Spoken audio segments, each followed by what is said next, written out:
Hey guys, it's Stuart Schley for CED Magazine's Live from the Show. I'm at the Cable Show 2013 with Jeth Harbinson, who's the Vice President of Sales for Cycle 30. Jeth, how you doing? Nice to meet you. Thanks for coming this morning. Thanks for being with us. Before we talk about your observations about kind of changes in the cable industry, tell us about your company. It has an interesting kind of heritage in the cable business. Who are you guys? We do. Cycle 30, the name came from a recurring cycle, billing cycle every month. So perpetual, recurring revenue stream every month. Right. We came out of a heritage, we're a wholly owned subsidiary of GCI, our parent company out of Alaska. So half the company was the former IT team, the other half from big billing backgrounds from many of the players that are here today at the cable show. But we developed an infrastructure over the last 10, 12 years that we found was pretty compelling to finally take to market. And it developed from the ground up inside the cable industry, if you will, or inside one of the prominent companies. Absolutely. When you look at this business today, Jeff, what do you see going on? How is the cable industry changing? Well, I think the consumer demand's changing. The way we watch TV, on multiple devices and things like that. I mean, just the way we are consuming television today is changing. And so the business models around that and just the flexibility and mobility of that is becoming a big deal these days. What are you doing then to help sort of serve that market or to help operators solve the challenges associated with that change? So Cycle 30 has an infrastructure, compelling infrastructure to really enable these changing business models in an efficient, quick way. Traditional back office infrastructure today typically takes months, years to make changes.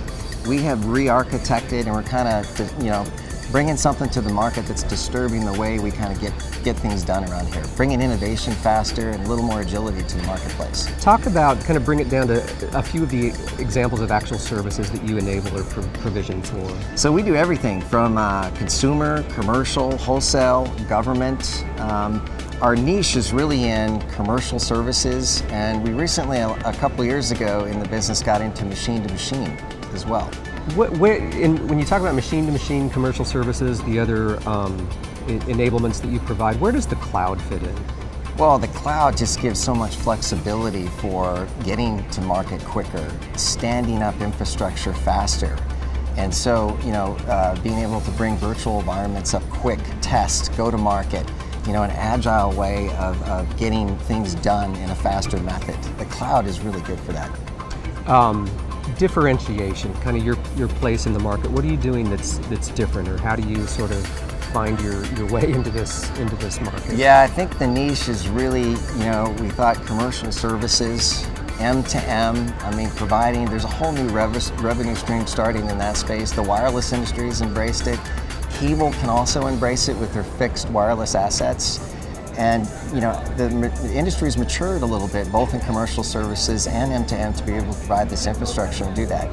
Now put that with an operator perspective, having come from an operator background, right. We understand how these systems should be working.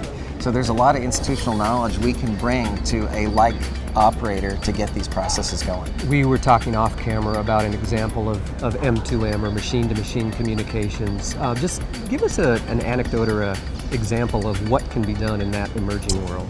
Yeah, so we recently got involved as GCI up in Alaska with Cycle 30. The municipality was installing new parking meters. Right. And these parking meters are solar powered.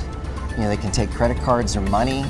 They actually do a transaction there from a wireless perspective. Now you could do that over a Wi-Fi network or mobility, but when someone goes in to park and pay and then they leave, the meter zeroes out, and so the next person coming in, has to feed the meter to pay. This is found revenue to the operator of the municipality. That's right, and the meter maids that go around issuing you that ticket that you don't want to get, they know exactly where to go with this kind of infrastructure now. They know exactly who has violated, and so it saves their walking and where they need to go to increase revenues. It is a changing world. The cable industry in so many ways is kind of a nerve center of it. So we appreciate the chance to learn about your business and to talk to you, and have a great show for CED Magazine. And live from the show, I'm Stuart Schley.